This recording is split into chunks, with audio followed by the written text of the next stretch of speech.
A very good evening to all of you. सभी प्यारे viewers का वार्म वेलकम करता हूँ Y T your English tutor पे। आज सुबह का 8 जून का सेकंड एडिटोरियल द हिंदू का पढ़ने वाले हैं। डेडली बिलबोर्ड्स इसका टाइटल है। एक नई थीम का अलग टाइप के इशू पे बेस्ड आर्टिकल है ये। और ये आर्टिकल आपको बताता है सड़कों के किनारों पे अनऑथराइज जो बड़े बड़े होर्डिंग्स होते हैं जिन पे आप एड्स देखते हो, है ना, अलग अलग ब्रांड्स की। तो ऐसे बिना लाइसेंस के जो होर्डिंग्स हैं वो जान के लिए कितना बड़ा खतरा है ना, इस आर्टिकल में आपको समझाया गया है। चलिए शुरू करते हैं। नई थीम का आर्टिकल है, बड़ा इंटरेस्टिंग है। अपना क्विज देख लो आज का, इसी आर्टिकल पे बेस्ड है। ट्रांसलेशन करने के साथ साथ कॉम्प्रिहेंशन, ग्रामर और वोकैब पे भी ध्यान देना है। इस क्विज के सोल्यूशन क्लास के लास्ट में आपको करवाऊंगा। अभी के लिए शुरू करेंगे क्लास को। आइए कुछ नया सीखते हैं।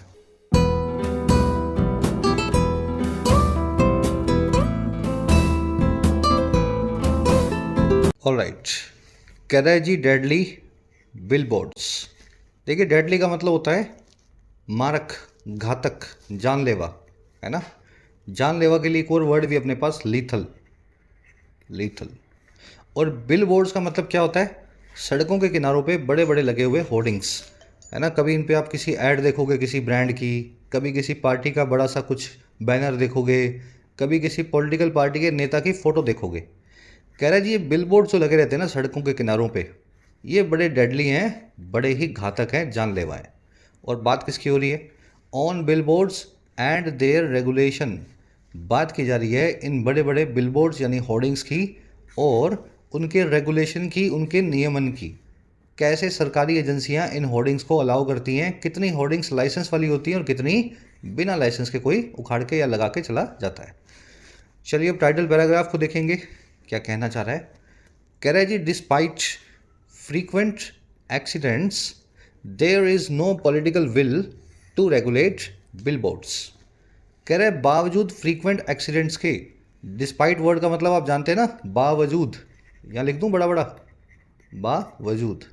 कह रहे जी, बावजूद यानी डिस्पाइट बार बार होने वाले एक्सीडेंट्स के कोई भी पॉलिटिकल विल नहीं है, कोई भी राजनीतिक इंटेंशन नहीं है, इरादा नहीं है, रिजॉल्व या संकल्प नहीं है इन बिलबोर्ड्स को रेगुलेट करने का, सड़क पे लगने वाले होर्डिंग्स को नियमित करने का।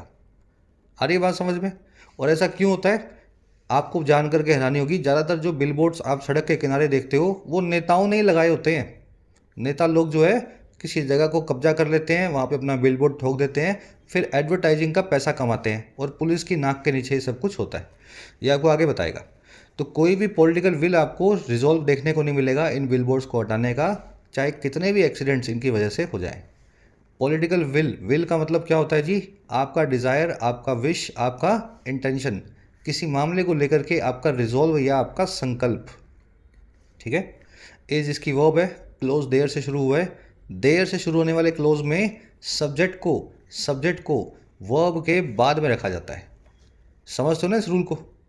अब यहाँ पे विल सिंगुलर है इसलिए वर्ब को इज बनाया गया है। मान लो यहाँ पे कोई और ऐसा नाउन होता, यहाँ लिखा होता रिजॉल्व्स, है ना, या इंटेंशंस प्लूरल नाउन होता।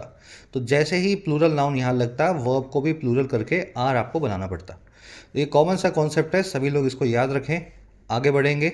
डिस्पाइट वर्ड को नोट कर लेना, इसको इन स्पाइट ऑफ भी कह सकते हैं। ठीक है। डिस्पाइट और इन स्पाइट ऑफ एक ही बात है, दोनों का मतलब होता है बावजूद। डिस्पाइट के बाद में ऑफ कभी भी नहीं लगेगा, लेकिन इन स्पाइट के बाद में हमेशा ऑफ लगता है। ये दोनों एक दूसरे के सिनोनिम्स तो हैं, लेकिन अपना ऑफ जो है देख लेना, डिस्पाइट वाला नहीं लेगा और इन स्पाइट जो है अपने बात लेगा। इनका तीसरा सिनोनिम है जी notwithstanding. Notwithstanding, तो इसका मतलब भी बावजूद ही होता है। डिस्पाइट की जगह ये भी यहाँ पे लगाया जा सकता था। एक और जो है प्रेपोजिशन है, उसका भी आपको ध्यान रखना है, इंस्टेड ऑफ। इंस्टेड ऑफ, ठीक है। स्पेलिंग लिख दूँ साफ साफ, INSTEAD, instead of. Instead of जो है ना, इसका डिस्पाइट से कोई कनेक्शन नहीं है, इसका मतलब होता है बजाय। समझ रहे हो बात को? डिस्पाइट का मतलब है बावजूद, इंस्टेड ऑफ का मतलब है बजाय। तो बावजूद और बजाय में बहुत फ़र्क है, आप जानते हैं, वही इन दोनों वर्ड्स में फ़र्क है। तो सही जगह सही वर्ड को ही लगाना है। Despite, in spite of, not with standing अलग रहेंगे, इंस्टेड ऑफ अलग रहेगा, अलग अपने मीनिंग के साथ। चलिए, ये छोटी छोटी जो चीज़ें बता रहा हूँ ना, ये आज के क्विज में आपसे पूछी गई हैं। आगे बढ़ते हैं, आर्टिकल की वोकैब पे नज़र डालेंगे ताकि इसको अपने स्मूथली पढ़ सकें। क्लास को एक लाइक और एक शेयर जरूर से दें। और उसी के साथ में जिन बच्चों को मॉक टेस्ट पासेस की ज़रूरत है, तो टेक्स्ट बुक की सेल एक्टिव हो गई है 3 दिनों के लिए। फ़ायदा ले सकते हैं आप 1 ईयर मॉक टेस्ट पास का 269 रुपये के डिस्काउंटेड प्राइस पे। इस पास के अंदर आपको लगभग 70,000 मॉक टेस्ट मिल जाते हैं, 700 से ज़्यादा एग्जाम्स के। सिंगल पास में एसएससी, बैंकिंग, रेलवेज, डिफेंस सारे मॉक टेस्ट इंक्लूडेड हैं। आप ढेरों मॉक टेस्ट को प्रैक्टिस करके अपनी तैयारी को बूस्ट दे सकते हैं। इसी मॉक टेस्ट पास को आप अपग्रेडेड वर्जन में 449 में बाई कर सकते हैं। अपग्रेडेड वर्जन जो प्रो वर्जन है, इसमें आपको प्रीवियस ईयर पेपर्स भी मिल जाते हैं अपने एग्जाम्स के मॉक टेस्ट की फॉर्म में, उनको भी अटैम्प्ट किया जा सकता है। तो ये एडिशनल फैसिलिटी है प्रो पास में, और नॉर्मल पास इस फैसिलिटी के बिना। जो भी पास की आपको नीड है, कमेंट सेक्शन में जाएं, आपको दोनों के लिंक्स मिलेंगे। नॉर्मल पास आपको दिखाएगा 284 रुपये का, लेकिन आपको कोड लगाना है YT10। जैसे इस कोड को अप्लाई करेंगे, कीमत इसकी हो जाएगी 269 रुपीज़। वैसे ही प्रो वाला पास है 499 का दिखाएगा, अगेन आपको कोड लगाना है YT10। कोड के लगने के बाद यही पास आपको 449 में मिलने लगेगा। अगर पासिस की ज़रूरत है तो कमेंट सेक्शन में लिंक रखा है। This is the right time to buy the pass while this sale is active. चलिए, अपनी वोकैब शीट है आज की डेडली बिलबोर्ड्स की। आयरॉनिक से लेकर के पोइज्ड 6 वर्ड्स हैं अपने पास आज की क्लास में। आयरॉनिक का मतलब होता है उपहास भरा, सरकास्टिक, जिसमें विरोधाभास हो, पैराडॉक्सिकल हो, जो सैटारिकल हो। The promoters of the company have made an ironic decision of selling their own holdings. Company के प्रमोटर्स ने, मालिकों ने एक बहुत ही विरोधाभास भरा डिसीजन लिया है अपने खुद की ही कंपनी में होल्डिंग्स को बेच देने का, अपने खुद के ही हिस्से को सेल कर देने का। आयरॉनिक क्यों है? क्योंकि कंपनी का मालिक कभी अपना हिस्सा नहीं जो है बेचेगा बड़ी मात्रा में। अगर वो बेच रहा है तो समझ लो कंपनी से जान छुड़ा के सबको भागना ही है ना। मालिक ही बेच रहा है तो मतलब कंपनी में कुछ दिक्कत है। तो ये आयरॉनिक डिसीजन था, बहुत ही पैराडॉक्सिकल था। समझ पा रहे हो ना, हिंदी में विरोधाभास बोलते हैं इसको, विरोधाभास। चलिए, ये सारे विरोधाभास भरी हुई चीज़ के सिनोनिम है। आज आप आयरॉनिकली इसकी एडवर्ब फॉर्म को आर्टिकल में देखेंगे। चलिए, अगला वर्ड है अपना वर्जन। देख करके थोड़ा आपको नया और वैसा लगेगा, लेकिन बड़ा इंपॉर्टेंट वर्ड है ये। वर्जन का मतलब होता है किसी चीज़ का ग्रो एंड प्रॉस्पर होना, या आसान हिंदी में बोला जाए तो फलना फूलना। ठीक है, फलना फूलना। The GDP of nation is burgeoning at a quick pace for last 2 decades. Bharat की या देश की GDP है वो फल फूल रही है, वर्जन कर रही है बहुत ही तेज़ रफ्तार से पिछले 20 सालों से। फलने फूलने को फ्लरिश करना, मशरूम करना, ब्लॉसम करना, थ्राइव करना, इन सभी वर्ड से बताया जाता है। आज वर्जन आ गया, फिर किसी दिन मशरूम आ जाएगा, किसी दिन थ्राइव आ जाएगा। इनफैक्ट आज की क्लास में मशरूम वर्ड आया हुआ है, वर्जन का सिनोनिम इसको आर्टिकल में देखेंगे। कनेक्ट करके रखना पड़ेगा इनको, सारे वर्ड्स एक ही हैं, ये बस अलग अलग इनकी फॉर्म्स हैं। अगला वर्ड है ल्यूक्रेटिव। ल्यूक्रेटिव का मतलब होता है कोई चीज़ जो बहुत अट्रैक्टिव हो और किस वजह से उसमें बहुत प्रॉफिट है, फ़ायदा है, इस वजह से। जैसे जॉब हो सकती है लुक्रेटिव, बहुत पैसे वाली जॉब होगी, बड़ा उसमें सैलरी होगी। कोई व्यापार लुक्रेटिव हो सकता है, कोई करियर लुक्रेटिव हो सकता है। जहाँ भी पैसा हो जिस वजह से उसमें अट्रैक्शन आ जाए, वो चीज़ लुक्रेटिव बन जाती है। IT industry in India offers very lucrative jobs. Bharat की IT इंडस्ट्री ऑफर करती है बहुत ही प्रॉफिटेबल जॉब्स को, अट्रैक्टिव जॉब्स को। इसको प्रोडक्टिव, फ्रूटफुल या वेल पेड भी बोल सकते हैं। ये वर्ड आर्टिकल में ल्यूक्रेटिव आर्टिकल में देखेंगे। फिर एक और वर्ड है रिगरस, बहुत दिनों बाद आया है। रिगरस वर्ड जो है ना, ये बना है रिगर से। रिगर एक नाउन है, इसका मतलब होता है कड़ापन, सख्त है ना, सख्तपना। और रिगरस का मतलब होता है कड़ा या सख्त। आ रही बात समझ में? जिस चीज़ में रिगर यानी कड़ापन होगा वो चीज़ खुद भी कड़ी होगी, है ना, सख्त होगी। तो ये सख्त के लिए यूज़ किया जाता है रिगरस वर्ड। इसको वेरी स्ट्रिक्ट और बर्डनसम भी बोल सकते हैं। Army schools are known for their rigorous discipline. Army schools जो हैं वो जाने जाते हैं अपने सख्त डिसिप्लिन के लिए, कड़े अनुशासन के लिए। ठीक है, तो ऐसे इस वर्ड को आप यूज़ कर सकते हैं, याद रख सकते हैं। रिगरस को स्ट्रिंजेंट, रिजिड, हार्श, स्टर्न, इन सभी वर्ड से बता सकते हैं। आज स्ट्रिंजेंट नाम का वर्ड आर्टिकल में देखेंगे। चलिए, सेकेंड लास्ट वर्ड है अपना कॉम्प्लिसिट। कॉम्प्लिसिट वो आदमी होता है जो इन्वॉल्व होता है किसी लीगल एक्टिविटी में, इलीगल एक्टिविटी में, गलत काम में। आ रही बात समझ में? जैसे कोई अफसर है, कोई बाबू है, जिसको आपको बाद में पता लगा कि उसने भी किसी गलत काम में अपराधी का साथ दिया था। दैट अफसर बाबू, that officer becomes complicit in a crime. Several officers were found to be complicit in the cover up. बहुत सारे ऑफिसर्स पाए गए थे कि वो कॉम्प्लिसिट थे, इन्वॉल्व थे इलीगल एक्टिविटी में, कवर अप की। कवर अप का मतलब होता है गलती कर दी उसके बाद उसको छुपाना, है ना, कवर अप करना, पता ही ना लगने देना लोगों को कि हमसे ये काम हुआ है। सरकार ऐसे काम बहुत करती है कवर अप के। तो बाद में पता लगा कई ऑफिसर्स भी इस कवर अप के अंदर कॉम्प्लिसिट थे। चलिए अब देखो, ये जो आदमी होता है ना, जो किसी को इन्वॉल्व होता है गलत काम में, इलीगल काम में, उसके लिए एक वन वर्ड भी होता है, एक्सेसरी या अकॉम्प्लिस। ये दोनों वन वर्ड्स बताते हैं किसी की मदद करने के लिए गलत काम के अंदर। जैसे आपने कोई बैंक रॉबरी की और मैं भी आपके साथ था, मैं आपकी गाड़ी चला करके बैंक तक आपको लेकर के गया, है ना, मैंने बैंक के बाद आपको छोड़ दिया बैंक के बाहर, लेकिन बैंक तक मैं आपको अपनी गाड़ी में उठा करके लेकर के गया सेफली। तो मैं भी अकॉम्प्लिस या एक्सेसरी हूँ इस क्राइम के अंदर, मैं भी भागीदार हूँ इस अपराध का, है ना। तो ये दो वन वर्ड्स आप याद रखना। एक्सेसरी की दोनों ही स्पेलिंग्स चलती हैं, दोनों ही स्पेलिंग सही हैं, है ना, इस काम के लिए दोनों ही चलेंगी। चलिए ये वन वर्ड्स आपसे क्लास के लास्ट में पूछे हुए हैं। लास्ट वर्ड आज का पोइस्ट। पोइस्ट का मतलब होता है जी बैलेंस्ड, एकदम संतुलित, है ना। और कैसे, एकदम तैयार पोजीशन में। जैसे रेस से पहले, किसी भी बड़ी दौड़ से पहले आप देखना सभी रेसर्स होते हैं ना, वो पोइज्ड पोजीशन में होते हैं, एकदम बैलेंस्ड पोजीशन में होंगे। एक पाँव थोड़ा ज़मीन पे नीचे टिका होगा, दूसरा पाँव, है ना, ऊपर खटक जो है घुटना मुड़ा होगा। वो तैयार होते हैं, जैसे ही घंटी बजे तो वो रेस के लिए दौड़ना शुरू कर दें। तो उस पोजीशन को बोलते हैं poised position, when you are ready and in a balance. India is poised to become the third largest economy of the world. India भी पोइज्ड है, तैयार है, फुली बैलेंस के अंदर है, दुनिया की तीसरी सबसे बड़ी इकॉनमी बनने के लिए अगले 5 सालों के अंदर। इसको इक्विलिब्राइज्ड भी बोलते हैं। इक्विलिब्रियम का मतलब ही होता है बैलेंस्ड। अगर आप इक्विलिब्राइज्ड हैं तो आपके अंदर फुल बैलेंस्ड है ना, आप फुली बैलेंस्ड हैं, आपके अंदर पूरा संतुलन बना हुआ है।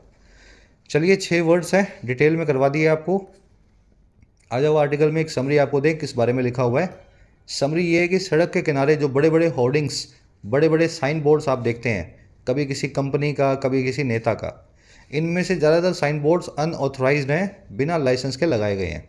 और लगाने वाले कौन है? ये है हमारे पॉलिटिकल सपूत, है ना, हमारे देश के काबिल नेता। ये लोग पैसे के चक्कर के अंदर ये बिलबोर्ड्स लगवाते हैं, एडवर्टीजमेंट का पैसा कमाते हैं। और सरकार में भी किसी की हिम्मत नहीं है कि इनके बिलबोर्ड्स गिरा दे, क्योंकि पॉलिटिकल जहाँ पे इन्वॉल्वमेंट हो जाती है वहाँ पुलिस और नगर पालिका भी एक्शन लेने से बचती है। हमारा आर्टिकल कह रहा है कि इन पॉलिटिकल हस्तियों के इन गलत कामों को रोकना पड़ेगा। इसके लिए सख्त कानून बनाए जाएं। ये बिल बोर्ड्स जब अनऑथराइज्ड होते हैं तो बड़े कच्चे लगाए जाते हैं, हवा आएगी तो नीचे गिर जाएगा, आने जाने वाले लोगों के सर पे गिर जाएगा। और ऐसी घटनाएं हमने बहुत देखी हैं जिनमें लोगों की जान चली जाती है। तो बहुत ही कड़ा इसका रेगुलेशन ज़रूरी है, नियमन ज़रूरी है, आज के आर्टिकल में आपको बताया गया है। आज की टोन है कंसर्न्ड है इन बिलबोर्ड्स को लेकर के, साथ ही क्रिटिकल है, सरकार को क्रिटिसाइज कर रहा है कि क्यों इन नेताओं से डरते हो, क्यों इनके बिलबोर्ड्स को उखाड़ के नहीं फेंकते हो। शुरू करें। कह रहा है जी, incidents of giant outdoor billboards crashing and becoming death traps are no longer an exception in urban environments। कह रहे जो इंसिडेंट्स हैं, जो घटनाएं हैं बड़े बड़े आउटडोर बिलबोर्ड्स की, और कैसी घटनाएं, इन बिलबोर्ड्स के क्रैश कर जाने की और बन जाने की, मौत का जाल, डेथ का ट्रैप। कह रहा है ऐसी घटनाएं जो है ना, ये अब बिल्कुल भी नहीं है, आर नो लॉन्गर, अब बिल्कुल भी नहीं है, आर नो लॉन्गर, एक एक्सेप्शन, एक अपवाद। और कहाँ पे भाई? शहरी इन्वायरमेंट में, अर्बन इन्वायरमेंट में। तो बड़ी आम सी बात है किसी बिलबोर्ड का किसी आते जाते हुए राहगीर के सर पे गिर जाना और उसकी जान ले लेना। बड़े बड़े बिलबोर्ड्स होते हैं, क्रैश कर जाते हैं और मौत का जाल बन जाते हैं, बड़ी आम बात है।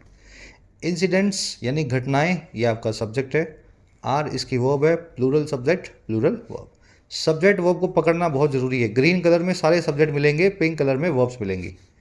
अगर आपको अंडरस्टैंडिंग लेनी है ना इंग्लिश की, 15 दिन आप सब्जेक्ट वर्ब पकड़ो मेरे साथ पढ़ाई करते हुए। 15 दिन के अंदर आप अपनी अंडरस्टैंडिंग को 100% से बूस्ट कर लेंगे। कोशिश करके देखो इसको, है ना। चलो, कह रहे एक्सेप्शन का मतलब समझते हैं आप, अपवाद, है ना, अनोमली अपने आप में। कह रहे tragedies such as deaths of 3 workers in Coimbatore last week after they were crushed by the falling steel frames of a hoarding under replacement are no rarity। कह रहा है जो ट्रेजेडीज़ हैं, जो बड़ी बड़ी ऐसी घटनाएं हैं, ट्रेजेडी समझते हैं ना, अनफॉर्चुनेट इवेंट्स। कह रहा है कि जैसा कि मौतें यानी कि डेथ्स 3 वर्कर्स की, और कब, कोयम्बटूर नाम के शहर में पिछले ही हफ्ते। और ये हुआ कब? कह रहा है कि जब ये लोग क्रश कर दिए गए, जब इनका कचूमर निकाल दिया गया फॉल करते हुए यानी गिरते हुए स्टील के फ्रेम्स के द्वारा, और किसके, एक होर्डिंग के, एक साइन बोर्ड के, जो अंडर रिप्लेसमेंट था, जिसको अभी चेंज किया जा रहा था। कह रहा है ऐसी ट्रेजेडी जो है ना अब बिल्कुल भी रेरिटी नहीं है, बिल्कुल भी अनकॉमन सी चीज़ नहीं है। रेरिटी मतलब कोई ऐसी चीज़ जो बिल्कुल भी कॉमन ना हो, यूनिक हो, रेयर हो, स्केर्स हो। तो ये रेयरिटी वाली घटनाएं नहीं है, ऐसी घटनाएं हम अक्सर देखते आ रहे हैं। चलिए, ट्रेजेडीज आपका सब्जेक्ट है, आर इसकी वर्ब है, दे आया है वर्कर्स के लिए, दे की वर्ब है वर्कर्स्ट, पैसे वॉइस लगा हुआ है, वर्ब प्लस में वर्ब की थर्ड फॉर्म है ना। रेयरिटी आप समझ ही गए हैं, यूनिकनेस वाली चीज़, अनकॉमन सी चीज़। अब ये बिल्कुल भी अनकॉमन नहीं है, आप जो है आप इसको बड़ा आसानी से देख पाओगे। होर्डिंग जो वर्ड है ना, होर्डिंग, ये बिल बोर्ड का या साइन बोर्ड का सिनोनिम है। आगे बढ़ते हैं। कह रहा है authorities lost no time in declaring that the billboard was illegal, offering no explanation on how it stood there. कह रहा है जी, अथॉरिटीज़ जो हैं, प्रशासन के जो लोग हैं, उन्होंने बिल्कुल भी वक्त नहीं खोया, लॉस्ट नो टाइम, इस चीज़ को डिक्लेयर करने में, इस बात को रखने में सबके सामने, दैट वो ये कि ये बिलबोर्ड ही इलीगल था, ये होर्डिंग ही अपने आप में गैर कानूनी था। और ये सारा काम इन्होंने किया ऑफर करते हुए, देते हुए, कोई भी एक्सप्लेनेशन को नहीं, कोई भी सफाई को नहीं, ऑन लगा के बता रहा है इस चीज़ पे कि कैसे ये वहाँ खड़ा था, हाउ इट स्टूड देयर। भाई आप कह रहे हो ये तो गैर कानूनी था, इस वजह से गिरा ये, और गिरा है तो लोगों की डेथ हुई है। अब ये भी बता दो आपकी नाक के नीचे गैर कानूनी होर्डिंग लगा कैसे था, आप कैसे सोए हुए थे। पुलिस की, नगर पालिका की जिम्मेदारी होती है होर्डिंग्स को रेगुलेट करने की। अथॉरिटीज़ आपका सब्जेक्ट है, लॉस्ट इसकी वर्ब है, बिलबोर्ड सब्जेक्ट है, वॉज इसकी वर्ब है, इट आया बिलबोर्ड के लिए, इसकी वर्ब है स्टूड। वर्ब की सेकंड फॉर्म लगी हुई है, फर्स्ट फॉर्म होती है स्टैंड, खड़े होना, सेकंड फॉर्म हो गई स्टूड। चलिए, कह रहा है जी ironically it was in April that the Tamil Nadu urban local body rules 2023 were notified with terms for the licensing of hoardings, banners and placards. कह रहा है जी आयरॉनिकली बात अगर देखें ना, पैराडॉक्सिकली अगर बात देखें ये वाली, अगर आप विरोधाभास वाली बात देखें, तो कह रहा है अप्रैल में ही, इट वॉज इन अप्रैल, एक सेकंड रुक जाओ, इसको मैं सही कर दूं, इट वॉज इन अप्रैल, ऐसा अप्रैल में ही हुआ था। और कैसा, दैट वो ये कि ये वाला जो एक्ट है, ये जो वाले रूल्स हैं, ये नोटिफाई किए गए थे, इनको सबके सामने रखा गया था, डिक्लेयर किया गया था। और कैसे, इन टर्म्स के साथ में, इन शर्तों के साथ में, जो है लाइसेंस दिए जाने की इन सब चीज़ों के लिए, होर्डिंग्स, बैनर्स और प्लैकेट्स के लिए। आगे बात समझ में, प्लैकार्ड, बैनर, होर्डिंग एक ही बात है। होर्डिंग जो होती है थोड़ा सा मजबूत स्ट्रक्चर है, बैनर के अंदर जो है खाली बैनर टांग देते हैं ना। प्लैकार्ड जो होते हैं ये लकड़ी की बजाय कपड़े के होते हैं या फिर प्लास्टिक के होते हैं ना, एक ही तरह की चीज़ें हैं ये। तो कह रहे हैं बड़ी विरोधा वाली बात ये है कि अप्रैल में ये हादसा हुआ है, मई में, और अप्रैल के अंदर ही नए रूल भी बनाए गए थे, जिसमें होर्डिंग्स को बड़े अच्छे से नगर पालिका के द्वारा रेगुलेट करने के जो है शर्तें रखी गई थी। इट की वर्ब है वॉज, रूल्स की वर्ब है वर नोटिफाइड। और बढ़े आगे, कह रहा है जी आगे, amid concerns that billboards would mushroom in cities, the minister for municipal administration had explicitly said the rules were notified to ensure that unauthorised billboards are not allowed. कह रहा है जी इन चिंताओं के बीच, इन कंसर्न्स के बीच, दैट वो ये कि ये बड़े बड़े से बिलबोर्ड्स ये मशरूम करने वाले हैं, तेज़ी से फलने फूलने वाले हैं, अपनी संख्या में बढ़ोतरी लाने वाले हैं। और कहाँ पे, शहरों में। तो हुआ क्या कि तमिलनाडु में जो मिनिस्टर था म्यूनिसिपल एडमिनिस्ट्रेशन का, शायद चेन्नई का, उसने एक्सप्लिसिटली ऐसा कहा था। वो बड़े साफ तौर पे, बड़े अनइक्विवोकल मैनर में, क्लियर शब्दों में ऐसा कह चुके थे कि जो रूल्स है ना, इनको नोटिफाई किया गया था ताकि इंश्योर किया जाए, सुनिश्चित किया जा सके कि अनऑथोराइज्ड बिलबोर्ड्स अलाउड ना हो, गैर कानूनी बिलबोर्ड्स को इजाज़त ना मिले। आई बात समझ में।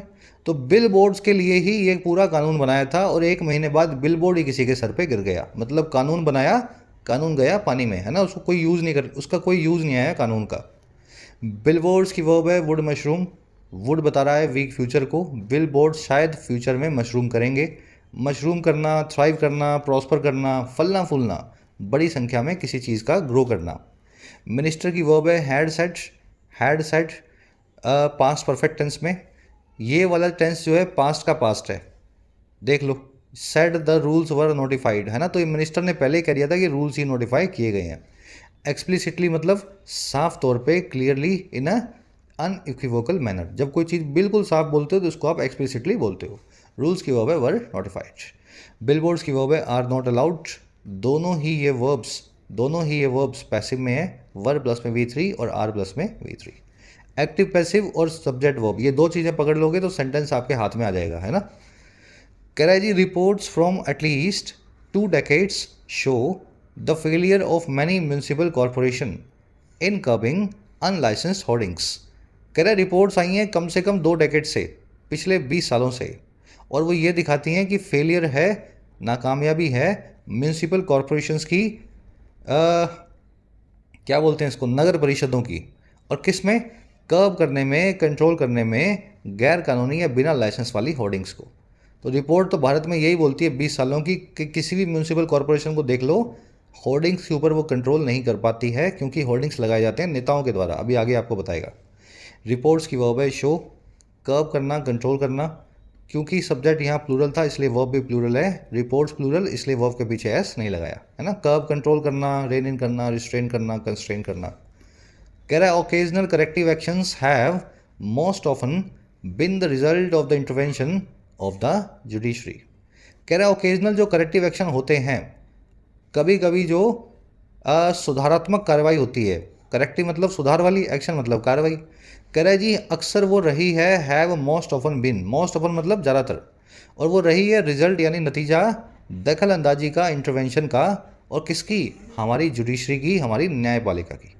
तो कभी भी कोई करेक्टिव सुधारात्मक कार्रवाई होती है शहर में, होर्डिंग्स गिराए जाते हैं गैर कानूनी, तो ये तभी होते हैं जब कोर्ट जो है ऑर्डर देती है, नगर पालिका को फटकार लगाती है, और या फिर और ट्रिगर्ड बाय फेटल एक्सीडेंट्स, या फिर ये ट्रिगर्ड होते हैं, इंसाइट या कोज्ड होते हैं जानलेवा एक्सीडेंट्स की वजह से, बड़े बड़े हादसों की वजह से।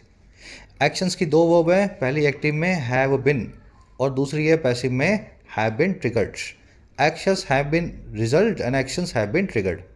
समझ पा रहे हो ना, पहली वर्ब और दूसरी वर्ब, एक एक्टिव और एक पैसिव, दोनों जुड़ी हुई हैं और नाम की कंजंक्शन से। कह रहा है जी a case in point is that Tamil Nadu and its capital Chennai where thousands of unauthorized hoardings were removed on the direction of the Supreme Court in 2008, revealing hidden green landscapes and urban skylines। कह रहा है जी एक case इसी point पे अगर बताया जाए, इसी मुद्दे के ऊपर एक केस आपको समझाएं, तो वो ये है कि तमिलनाडु जो है ना, और इसकी कैपिटल जो चेन्नई है, जहाँ पे हजारों अनऑथराइज होर्डिंग्स को पैसिव वॉइस लगा के रिमूव किया गया था, दे वर रिमूव्ड। और किसके डायरेक्शंस पे भाई, डायरेक्शंस पे या ऑर्डर्स पे, हमारी ऑनरेबल सुप्रीम कोर्ट के 2008 में। और कह रहे ये सब काम किया गया था रिवील करते हुए, खुलासा करते हुए, सबके सामने जो है अनवील करते हुए, बहुत ही छुपे हुए ग्रीन लैंडस्केप्स का, हरियाली भरे दृश्यों का, आउटलुक का, सीनरी का, और अर्बन स्काईलाइंस का, शहरों में जो बड़े बड़े स्काई स्क्रेपर्स होते हैं, बड़ी बड़ी बिल्डिंग्स होती हैं, और उससे जो स्काई लाइन बनती है उसको। समझ पा रहे हो सेंटेंस को। कह रहा है इसमें जो केस इन पॉइंट यही है कि तमिलनाडु को देख लो, चेन्नई के अंदर सुप्रीम कोर्ट के कहने पे 2008 में उल्टे फुलटे सारे होर्डिंग हटा दिए गए, और जैसे ही वो हटे तो आने जाने वाले लोगों को तमिलनाडु जो असली में ग्रीन तमिलनाडु है उसकी सीनरी दिखने लगी, और अर्बन स्काईलाइंस इन होर्डिंग्स की वजह से जो छुपी हुई थी वो भी सबको रिवील होकर के सामने आई। चलिए केस इन पॉइंट इसकी वर्ब है इज, थाउजेंड्स ऑफ होर्डिंग्स की वर्ब है were removed in passive voice. Landscape का मतलब होता है सीनरी या परिदृश्य, इसको आउटलुक भी बोलते हैं। चलिए आगे बढ़ेंगे, अब आ जाओ नेक्स्ट पैराग्राफ पे। अब बता रहा है जी ये वही वाली बात है ना कि क्यों नहीं हटाए जाते हैं, किस प्रशासन को किसका डर है होर्डिंग को हटाने में। कह रहा है जी unfortunately this action was not sustained. Unfortunate बात यह है कि ये कार्रवाई जो है सस्टेन नहीं की, टिकाऊ नहीं रही, कंटिन्यूस या परसिस्टेंट नहीं रही। कार्रवाई हुई और फिर कार्रवाई खत्म हो गई। एक्शन की वर्ब है वॉज। कैसे, कह रहा है among the first violators were political parties with many leaders encouraging their larger than life projections on flex banners and illuminated cutouts.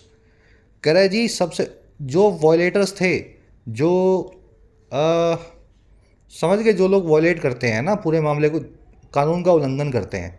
कह रहा है जी जो बदमाश थे उल्लंघन करने वाले इस कानून का, उनमें जो सबसे पहले थे ना, फर्स्ट जो थे, वो थी पॉलिटिकल पार्टियां। और कैसे हुआ ये काम? बहुत सारे लीडर्स के एनकरेज करने के साथ ही, बढ़ावा देने के साथ ही, अपने ऐसे प्रोजेक्शंस को, ऐसे बैनर्स को, ऐसे होर्डिंग्स को, फ्लैक्स बैनर्स के ऊपर जो लार्जर देन लाइफ है, बड़ा सा कोई नेता बना देंगे 100 फुट का होर्डिंग के ऊपर, है ना, एकदम उसको काट के, उसको एकदम तराश के हंस रहा होगा वो, हाथ आगे बढ़ा रहा होगा, कुछ दे रहा होगा, कुछ ले रहा होगा। तो ये लार्जर देन लाइफ जो प्रोजेक्शन है, नेता तो वो 4 फुट 8 इंच का था, आपने उसको 100 फुट का होर्डिंग में लगा के दिखा दिया हंसता हुआ। तो ये लार्जर देन लाइफ जो प्रोजेक्शन है फ्लैक्स बैनर्स पे, इसको इनकरेज करते हैं बहुत सारे लीडर्स कि हमारी भी लगा दो, हमारी भी लगा दो। और कैसे? इनके इल्यूमिनेटेड कटआउट्स भी होते हैं। कटआउट वही होता है एकदम, है ना, साइड से काट के तराश के बस वो पूरी उनका फिगर ही बना देना, और इल्यूमिनेटेड होगा, पीछे उसमें रोशनी भी चल रही होगी, कुछ उसमें लाइट्स होंगी अलग अलग तरह की। समझ गए सेंटेंस को? वायलेटर्स की वर्ब है वर, इल्यूमिनेटेड मतलब चमकता हुआ, एनलाइटेंड या ब्राइटेंड जिसमें लाइट्स लगी हों। लार्जर देन लाइफ आप समझ गए हैं, है ना, 4 फुट 8 इंच के मोटे से आदमी को आप एक होर्डिंग में स्मार्ट सा दिखा दो, बस लार्जर देन लाइफ है, ऐसे प्रोजेक्शन को बोलते हैं, है ना। चलिए, correct, considerable outreach was triggered in Chennai in 2019 when a young woman scooterist lost her life in a road accident after she was hit by a banner put up by a political party। कह रहा है जी considerable outreach जो है, बहुत ही ज़्यादा गुस्सा जो है, आउटरीच क्या होता है? एंगर, फ्यूरी, बहुत गुस्सा। कह रहा है वो ट्रिगर हो गई थी, वो इन्वोक हो गई थी, है ना, आउटरीच हमें दिखाई दिया था। और कब? चेन्नई में 2019 में, जब एक यंग वुमन स्कूटरिस्ट ने लूज़ कर दिया अपनी लाइफ को, खो दिया अपनी ज़िंदगी को एक रोड एक्सीडेंट में। इसके बाद जब वो हिट हुई थी, जब उनको मार पड़ी थी, चोट पड़ी थी एक बैनर से। और ये बैनर कौन सा था? ये वही बैनर था जो पुटअप था, जो लगाया गया था, कंस्ट्रक्ट किया गया था एक पॉलिटिकल पार्टी के द्वारा। तो 2019 में भी किसी पॉलिटिकल पार्टी का एक बैनर जो है, एक लड़की को जो स्कूटी पे जा रही होगी अपने एक्टिवा पे, उसके सर पे लगा था और उसकी डेथ भी हुई थी। तब भी काफ़ी गुस्सा पब्लिक में देखने को मिला था। मुझे याद है 2019 में चैनल हमने शुरू किया था, मेरे ख्याल से शायद 5वां या 10वां एडिटोरियल था हमारा, है ना, 2019 का। आउटरीच की वर्ब है वॉज ट्रिगर्ड, वॉज ट्रिगर्ड, ठीक है। स्कूटरिस्ट की वर्ब है लॉस्ट, शी की वर्ब है वॉज हिट। ये पुटअप का मीनिंग आप समझते हैं? देखिए, put up with, put forward और पुट बिहाइंड, ये 4 फ्रेजल वर्ब आपको पुट से याद रखनी है। पुटअप का मतलब होता है किसी चीज़ को कंस्ट्रक्ट करना या इरेक्ट करना, कंस्ट्रक्ट या इरेक्ट करना। इरेक्ट करना मतलब खड़ा करना, ठीक है। होर्डिंग पुटअप कर दिया, बिल्डिंग पुटअप कर दी, किसी भी ऐसी तरह की चीज़ को, कोई खंबा पुटअप कर दिया, है ना, कोई साइन बोर्ड लगा दिया, तो इसको पुटअप करना बोलते हैं। पुट अप विद ये अलग फ्रेजल वर्ब है, इसका मतलब है किसी को सहना, किसी को टॉलरेट या बेयर करना, टॉलरेट या बेयर करना। जैसे मैं बोल दूं भाई मेरा आपके साथ गुजारा नहीं होगा, मैं आपको अब नहीं सह सकता, तो मैं क्या बोलूँगा इंग्लिश में? I can not put up with you. ये आपकी कोई गंदी आदत है तो उसके साथ भी बोल सकता हूँ, I can not put up with your this गंदी आदत। तो जिस भी चीज़ को आप सहने से मना कर देते हैं या सहते हैं, तो पुट अप विद नाम की फ्रेजल वर्ब का इस्तेमाल करके उसको बता सकते हैं। पुट फॉरवर्ड और पुट बिहाइंड दोनों बहुत ईजी फ्रेजल वर्ब्स हैं। पुट फॉरवर्ड मतलब आगे रखना, किसी चीज़ को प्रीपोन करना, प्रीपोन करना। भाई जो काम 10 मई को होने वाला था, आपने उसको 5 मई को करवा दिया, उसकी डेट को आपने आगे कर दिया, फॉरवर्ड कर दिया।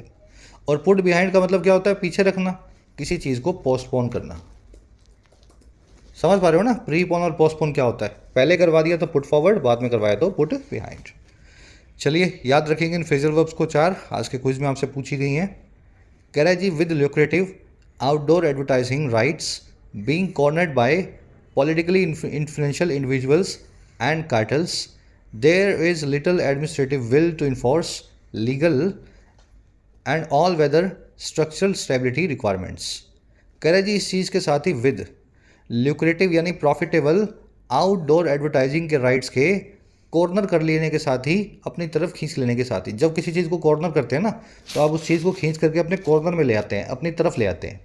कह रहा है जी ये सारे जो लुक्रेटिव काम है, प्रॉफिटेबल काम है, आउटडोर में होर्डिंग लगाने के, बोर्ड लगाने के, इनको अपने पाले में ले लेने के साथ ही इन कामों को राजनीतिक तौर पे बड़े ही प्रभावशाली जो लोग हैं उनके द्वारा, या फिर उन लोगों के कार्टेल के द्वारा, उनके ऑर्गेनाइज्ड ग्रुप के द्वारा, जो है अलायंस के द्वारा। कह रहा है ऐसा होने के साथ ही होता ये है कि बहुत ही ना के बराबर एडमिनिस्ट्रेटिव विल आपको दिखाई देगी, प्रशासनिक आपको कोई इरादा दिखाई देगा जो है इन्फोर्स करने का इन सब चीज़ों को, इन सब रिक्वायरमेंट्स को। और किन सब रिक्वायरमेंट्स को? Legal and all weather structural stability requirements. पहली तो रिक्वायरमेंट है लीगल, कि आप होर्डिंग लगा रहे हो तो पहले लाइसेंस लो, कानूनी तौर पे आपका होर्डिंग बिल्कुल ऑथराइज्ड होना चाहिए। दूसरी रिक्वायरमेंट ये है कि स्ट्रक्चरल स्टेबिलिटी ऑल वेदर हो, होर्डिंग के जो ढांचे में संतुलन है वो हर वेदर का हो, हर सीजन का हो, बरसात में, सर्दी में, गर्मी में, ऐसा होर्डिंग आपको लगाना है। आई बात समझ में? सारा पैसा नेता लोग खुद कमाना चाहते हैं, इसलिए होर्डिंग भी जैसा मर्जी लगा देते हैं ये, और प्रशासन कुछ नहीं बोलता, चाहे इनका होर्डिंग लीगल हो या ना हो, या फिर चाहे इनका होर्डिंग बुनियादी तौर पे मजबूत ऑल वेदर स्टेबिलिटी वाला हो या फिर ना हो। विल की वर्ब है, विल की वर्ब है इस। ऑल वेदर आप समझ गए हैं, हर मौसम में जो चलते, जो चीज़ जो लागू हो, है ना, इम्प्लीमेंट हो, ऑल वेदर। कार्टेल का मतलब होता है ऑर्गेनाइज्ड ग्रुप, जनरली गलत कामों के लिए बनाए जाते हैं कार्टेल्स, है ना। विल वो यहाँ पे बता रहा है आपके संकल्प को, इरादे को, आपके इंटेंशन को। लिक्विडिटी मतलब बहुत ही प्रॉफिटेबल, जिसमें आपको फ़ायदा होता हो, फ्रूटफुल हो। कह रहा है जी, a lack of manpower in municipalities to enumerate unlicensed hoardings, periodically inspect unauthorized billboards and act against unstable or illegal ones also contributes to accidents। कह रहा है जी, मैन पावर का जो लैक है, जो कमी है ह्यूमन रिसोर्स की, कर्मचारियों की, और कहाँ पे? हमारी नगर पालिकाओं में। और क्या करने के लिए? इन सब कामों को करने के लिए पहला काम है इन्यूमरेट करना अनलाइसेंस होर्डिंग्स को। इन्यूमरेट करने का मतलब है एक एक होर्डिंग को लिस्ट बना करके उसमें उसको नाम देने का। पहली होर्डिंग है वैशाली नगर में, दूसरी होर्डिंग है जगतपुरा में, है ना, इस गली में, इस शहर में, इस, समझ गए, इस वार्ड में। इसको बोलते हैं इन्यूमरेट करना, नंबर लगा करके लिस्ट बनाना एक एक चीज़ की। तो कह रहे जी, मैन पावर की जो कमी है ना, इस काम को करने में पहला काम है लिस्ट बनाना अनलाइसेंस होर्डिंग्स का। दूसरा, बार बार इंस्पेक्ट करना जिनको लाइसेंस मिले हुए हैं उनको भी, ऑथराइज होर्डिंग्स को, बिल बोर्ड्स को। और तीसरा, एक्ट अगेंस्ट करना, कार्रवाई करना अनस्टेबल वाली या इलीगल वाली होर्डिंग्स पे। कह रहे ये सब जो लैक है ना, ये भी कंट्रीब्यूट करता है, भागीदार बनता है इन एक्सीडेंट्स में। स्टाफ अगर खूब सारा हो तो 5-10 लोग हर शहर में लगा ही दिए जाएं कि आपका काम है होर्डिंग चेक करो, आप गिरने वाली हो तो हटवा दो, बिना लाइसेंस के तो भी हटवा दो। लैक की वो है कंट्रीब्यूट्स। इन्यूमरेट करना आप समझ चुके हैं, किसी चीज़ को लिस्ट बना के नंबर देना, है ना, होर्डिंग नंबर 1, होर्डिंग नंबर 2, है ना, नंबर नाम के वर्ड से ही इन्यूमरेट वो बनाई हुई है। कह रहा है जी, it is also of concern that the judiciary which calls for a regulation of billboards often passes orders. कह रहे ये चीज़ भी कंसर्न की है, चिंता भरी है, दैट वो ये कि हमारी जो जुडिशरी है, जो कॉल फॉर करती है, डिमांड करती है रेगुलेशन की, नियमन की इन बिल बोर्ड्स के, अक्सर वो पास भी कर देती है ऑर्डर्स को, अक्सर वो ऐसे ऑर्डर्स दे भी देती है। और कैसे ऑर्डर्स भाई? Restraining authorities from removing unauthorised once.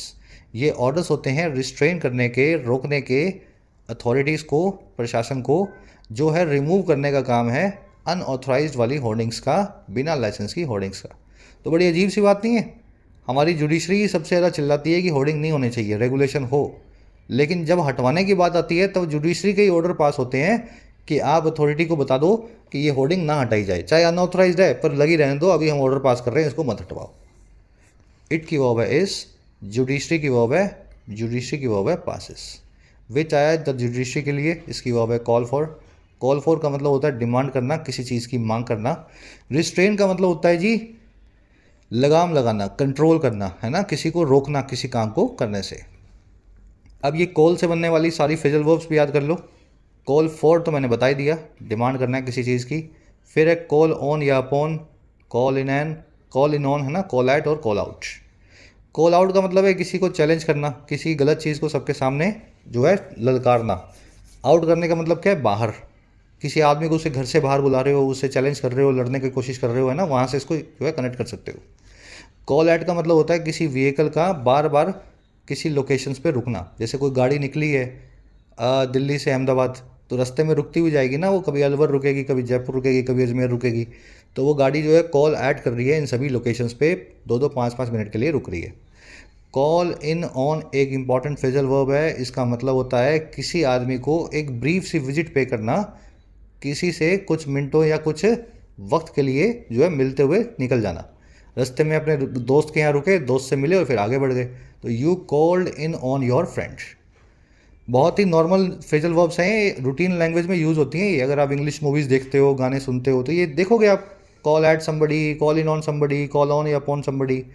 Call on या अपॉन का मतलब होता है किसी आदमी से किसी चीज़ की डिमांड करना। अगर पीएम साहब बोल रहे हैं हमारे यूथ से कि आप जो है बिजनेस करो, है ना, आप व्यापार करो, देन पीएम कॉल्ड ऑन या called upon the youth for starting businesses या for getting involved in entrepreneurship. चलिए 5 फ्रेजल वर्ब्स आज के क्विज में आपसे पूछी गई हैं। चलिए आगे कह रहा है जी, कह रहे violators deserve stringent punishment and semicolon in case of deaths it would be appropriate to slap graver charges. कह रहे जो वॉलेटर्स हैं, बिना जो है लाइसेंस के होर्डिंग लगाने वाले हैं या तो कच्चे होर्डिंग लगाने वाले हैं, कह रहे ऐसे जो उल्लंघन करता है वो डिज़र्व करते हैं, वो लायक हैं कड़ी यानी स्ट्रिंजेंट यानी कि रिगरस पनिशमेंट के, सज़ा के। और कह रहा अगर किसी की डेथ हो जाए तो ये बिल्कुल सही होगा, इट वुड बी अप्रोप्रिएट कि उनके ऊपर इम्पोज किया जाए, स्लैप किया जाए ग्रेवर चार्जेस को, और ज़्यादा गंभीर चार्जेस को। ग्रेवर चार्जेस समझिए ना, बहुत गंभीर जो है उनके ऊपर आरोप लगाए जाए। और क्या किया जाए, blacklist and recover compensation from them. उनको ब्लैकलिस्ट कर दिया जाए, उनका होर्डिंग कभी लग ही ना पाए, है ना, ब्लैकलिस्ट में उनको डाल दिया जाए। और फिर रिकवर भी किया जाए उनसे हर जाने को, उन लोगों से जबरन। And also prosecute complicit officials.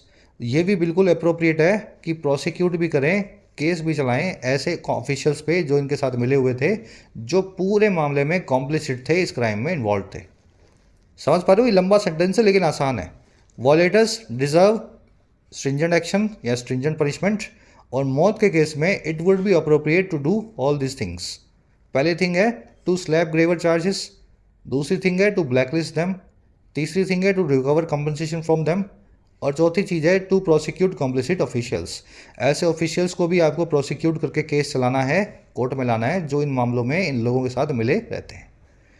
चलिए अब इनके वर्ड्स देखेंगे वोकैब के। स्लैब का मतलब होता है किसी चीज़ को जबरन लगाना, फाइन को, चार्ज को, पेनल्टी को, सज़ा को, है ना, स्लैब करना, इम्पोज करना। कंपनसेशन रिकम्पेंस बोलते हैं, रेपरेशन बोलते हैं, इसका मतलब होता है जी हर्जाना, गलत काम के लिए दिया गया, जो गलत काम की भरपाई के लिए दिया गया पैसा होता है ना। स्लैब देख चुके हो। कॉम्प्लिसिट का मतलब होता है जो इन्वॉल्व हो, ऐसा आदमी जो गलत काम में इन्वॉल्व होता है या गलत काम को बढ़ावा देता है, उसके लिए कौन सा वन वर्ड यूज़ करते हैं। क्लास की शुरुआत में करवा चुका हूँ ये 2 वन वर्ड्स। पहला वर्ड है अकॉम्प्लिस, अकॉम्प्लिस, ठीक है, और दूसरा वर्ड है एक्सेसरी, एक्सेसरी, एक्सेसरी, और इसको एक्सेसरी भी बोला जाता है, एक्सेसरी। दोनों ही स्पेलिंग्स सही हैं, ठीक है, दोनों स्पेलिंग सही हैं। इसको भी अपने डिक्शनरी में ऐड कर देते हैं। चलिए प्रोसिक्यूट और परसिक्यूट वर्ड के बीच का डिफरेंस आप जानते होंगे। प्रोसिक्यूट का मतलब होता है किसी पे लीगल प्रोसीडिंग करवाना, किसी आदमी को कोर्ट में घसीट लाना, उस पर केस चलाना। और परसिक्यूट का मतलब होता है किसी को सताना या टॉर्चर करना, किसी को परेशान करना, उसके रिलीजन की वजह से, उसकी आइडेंटिटी, उसकी नेशनैलिटी की वजह से बुली करना। तो ये दोनों अलग वर्ड्स हैं। प्रो और पर को याद रखें, आज के क्विज में इसको भी पूछा गया है। आगे लास्ट में कह रहा है जी, international studies have pointed to billboards being dangerous distractions on roads as they affect a driver's response time. कह रहे इंटरनेशनल स्टडीज़ ने भी पॉइंट किया है बिलबोर्ड्स की तरफ कि वो डेंजरस डिस्ट्रैक्शन है सड़कों पे, क्योंकि वो अफेक्ट करते हैं, प्रभावित करते हैं ड्राइवर के रिस्पॉन्स टाइम को, प्रतिक्रिया के वक्त को, vehicle lateral control and situational awareness, और साथ ही साथ वो अफेक्ट करते हैं, प्रभावित करते हैं आपके व्हीकल के लेटरल कंट्रोल को और पूरी सिचुएशन की अवेयरनेस को। लेटरल कंट्रोल क्या होता है, हॉरिजेंटल मैनर में कंट्रोल, व्हीकल को यहाँ मोड़ना है, यहाँ मोड़ना है ना, तो ये होता है लेटरल। समझ गए ना, कब आपको अपना हैंडल घुमा करके किस लेन में जाना है, लेटरल कंट्रोल। और सिचुएशनल अवेयरनेस मतलब आपको पता हो आगे कौन सी गाड़ी, पीछे कौन सी गाड़ी। ये सब चीज़ें प्रभावित होती है जब सड़क पे कोई बड़ा सा बिलबोर्ड लगा होता है जो आपको अट्रैक्ट करे, देखने में बहुत अच्छा लगे। स्टडीज़ की वर्ब है हैव अपॉइंटेड, दे की वर्ब है अफेक्ट। अफेक्ट का मतलब आप समझ ही गए हैं, प्रभावित करना गलत तरीके से। कह रहा है जी accidents caused by such distractions must be documented in the annual road accidents in India report। कह रहा है ऐसे सभी एक्सीडेंट्स को जो इस डिस्ट्रैक्शन की वजह से कॉज होते हैं उनको डॉक्यूमेंट किया जाना चाहिए हर साल पब्लिश होने वाली इस रिपोर्ट में, road accidents in India report. Accidents की हुआ है must be documented passive voice में। कह रहा है this could help device better policies on bill boards and the outdoor advertising markets. कह रहा है जी ये चीज़ हेल्प करेगी डिवाइस करने में, ढूंढने में, इन्वेंट करने में, इजाद करने में, ठीक है, या फॉर्मुलेट करने में, और अच्छी पॉलिसीज़ को और अच्छे कानूनों को, और जो किस पे होंगे, बिल बोर्ड्स पे होंगे और बाहर होने वाली एडवर्टाइजिंग मार्केट पे होंगे। और ये कौन सी मार्केट है? कह रहा है जी globally poised to grow to $67.8 billion in 2023, जो पूरी दुनिया में पोइज्ड है, तैयार है कि ये ग्रो करने वाली है इस साल 2023 में इतने बिलियन डॉलर तक। कितने बिलियन होते हैं मालूम है ये आपको? 67.8 बिलियन का मतलब है इस आंकड़े को 8,000 रुपये से गुना कर दो, 8,000 करोड़ रुपए से, है ना, 8,000 करोड़। तो इतने हज़ारों लाखों करोड़ की मार्केट है, तैयार है ग्रो करने के लिए। इसके लिए हमें नई पॉलिसीज़ को ईजाद करना ही पड़ेगा। दिस की वर्ब है कुड हेल्प। पोइज्ड मतलब रेडी, इक्विलिब्राइज्ड, है ना, किसी काम को करने के लिए एकदम सही पोजीशन में। चलिए ये रैपअप करेंगे सेशन को। इंटरेस्टिंग आर्टिकल था आज का, बहुत मुश्किल नहीं था पढ़ने में। क्विज़ को थोड़ा सा अच्छे लेवल का बनाया मैंने, मेंस लेवल का। सब लोग इसको अच्छी से एक ट्राई दें। पैसेज के हिसाब से सबसे बड़ा रीज़न क्या है इलीगल और अनस्टेबल होर्डिंग्स का अर्बन एनवायरनमेंट्स में? किस वजह से ऐसे होर्डिंग्स खड़े होते हैं? मैन पावर नहीं है म्यूनसिपैलिटी और कॉरपोरेशन के पास, ये रीज़न है सबसे बड़ा। एडमिनिस्ट्रेटिव विल नहीं है इन्फोर्स करने की रेगुलेशन को, या ये रीज़न है। ये पॉलिटिकल पार्टीज़ को अपने बड़े बड़े होर्डिंग्स बड़े अच्छे लगते हैं, वो इनकरेज करते हैं। या फिर कोई इंटरनेशनल स्टडी ढंग से नहीं हुई, इनसफिशिएंसी हुई है इनसे होने वाले डेंजर्स पे। तो चारों में से आपको क्या लगता है किस रीजन की वजह से ये सारे होर्डिंग सड़कों पे खड़े हैं? फर्स्ट क्वेश्चन में आपसे पूछा है, आंसर निकालो, और इसी वीडियो के नीचे फर्स्ट कमेंट में मैंने आंसर डाल दिया है, वहाँ से मैच कर लो। पहले अपना दिमाग चलाओगे फिर ही मेरा आंसर देखोगे। मैं सीधे आंसर बता दूंगा तो आप अपना दिमाग चलाओगे नहीं। सेकंड में देखो, सेकंड में पूछ रहा है जी, एक सेकेंड ना, इसको मैं सही कर दूँ इसकी मार्जिन्स। इनकरेक्ट स्टेटमेंट को चूज करके बताओ। 4 स्टेटमेंट्स आपके सामने लिखी हुई है, खुद से दिमाग चलाना और बताना इनमें से कौन सी स्टेटमेंट झूठी है या सही नहीं है, ठीक है? कोशिश करो फर्स्ट कमेंट में मेरे आंसर से मैच कर लो, पहले अपना बनाओ फिर मेरा आंसर चेक करना। थर्ड में आपसे पूछा है जी ऐसा आदमी जो किसी क्राइम में मदद करे दूसरे की, तो उसके लिए कौन सा वन वर्ड है? तो 2 वन वर्ड्स आपको करवाए थे। चौथे में आपसे वर्जन वर्ड का सिनोनिम पूछा है, तो 4 वर्ड्स आपके सामने हैं, सही वर्ड को, सही सिनोनिम को चूज करना है। मशरूम, कॉम्प्लिसिट, पोइज्ड या लुक्रेटिव, ठीक है? चारों के मीनिंग आपको पता होने चाहिए। ऐसा नहीं है सर वर्जन का सिनोनिम तो मशरूम होता है, बाकी 3 भी पता हो, पोइज्ड क्या होता है, लुक्रेटिव क्या होता है, कॉम्प्लिसिट क्या होता है, मीनिंग सब आने चाहिए आपको। 5वें पूछा जी पुट फॉरवर्ड फ्रेजल वर्ब का क्या मीनिंग है, तो ये आपको करवाया था। और 6वें में कॉल इन ऑन समवन, इस फ्रेजल वर्ब का क्या मीनिंग होता है, ये आपको आना चाहिए। आगे मिलेगा एक क्लोज टेस्ट आपको, 4 क्वेश्चन हैं इसमें। फर्स्ट में पूछा है जी इन स्पाइट लगाएं, इंस्टेड ऑफ लगाएं, डिस्पाइट ऑफ लगाएं या नॉट विथस्टैंडिंग लगाएं। ये कॉन्सेप्ट मेरे ख्याल से आपको करवा चुके हैं अच्छे से, है ना? बजाय लगाना है, बावजूद लगाना है। 8वें में पूछा है प्रोसिक्यूट, परसिक्यूट में से सही वर्ड कौन सा यूज़ होगा, वॉयलेटर्स को क्या करना है। 9वें में पूछा है जी put up with, put up, put forward, put behind, इन चारों में से कौन सी फ्रेजल वर्ब यहाँ लगेगी। और इसी तरीके से 10वें में भी आपको इन चारों में से सही फ्रेजल वर्ब को यूज़ करना है। वही सारे कॉन्सेप्ट हैं जो आपने सीखे हैं, अब आपसे फिर से रिवाइज कर जो है करवाए जा रहे हैं। फर्स्ट कमेंट में आंसर डाल दिया है, वहाँ से मैच कर लो। आउट ऑफ 10 कितने मार्क्स मिले जरूर से बताना। मुलाकात लेंगे आपसे कल की क्लास में। सीखते रहें, मुस्कुराते रहें। अंटिल देन, कोर्सेज अवेलेबल हैं ऐप पे, जाके फ़ायदा ले सकते हो। टाइम रहते ही कोर्सेज का फ़ायदा लेना है। ऐसा ना हो लास्ट मोमेंट पे आकर के आप मैसेज करें सर 15 दिन रह गए, 1 महीना रह गया। अभी जब वक्त है पढ़ने का तो पढ़ाई पे पूरा ध्यान दो। कंटेंट सारा अवेलेबल है एप्लीकेशन पे, राइटिंग का, एसएससी का और बैंकिंग का। ऐप को जाओ, कमेंट सेक्शन से डाउनलोड करो, फर्स्ट कमेंट से लिंक रखा है। कोई भी क्वेरी हो, ये नंबर है व्हाट्सएप का, टीम से आप मैसेज करके बात कर सकते हैं।